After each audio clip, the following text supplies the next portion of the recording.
This is my Breakout program. We have a joystick or accelerometer input. We can be unlimited or limited mode. Unlimited mode we can use, we can move our paddle up and down. Limited mode we can only move it side to side. So with our joystick, we can use the joystick as the input and move our paddle around. If we hit the ball more towards the right side of the paddle, it'll bounce more right. If we hit it on the left side of the paddle, it'll bounce left. There are actually 7 different regions on the paddle which will bounce off at different angles. So if it's closer to the middle, it won't bounce as far to whatever side it hits. The LEDs on the right hand side follow the input from the joystick. So if we're all the way down, they'll fade down to the bottom. If we're in the middle, they will be in the middle. So as we go up and you can follow the direction of the paddle, the lights will also follow the direction that the paddle is moving. For time's sake, we will just go to the tilt mode, so we can, so we can go to use the accelerometer as our input instead. So we can tilt around and have fun with that instead of using a joystick.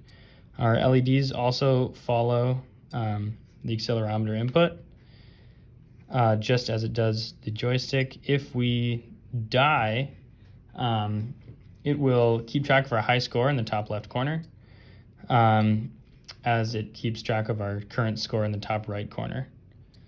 So if we die real quick and lose, then we'll head back to the main menu and it will keep track of our high score. If we leave it alone, it will go into demo mode, which it'll play itself.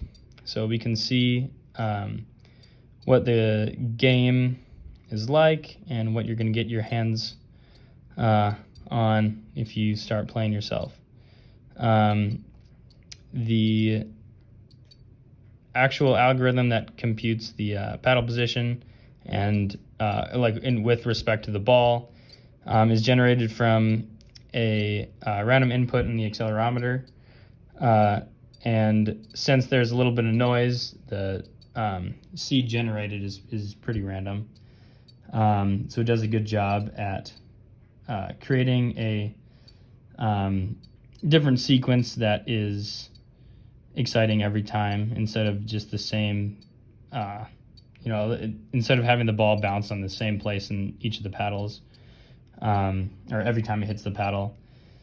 So if we restart it, we can see that it'll start at a different spot, and we'll have a new outcome every time we play.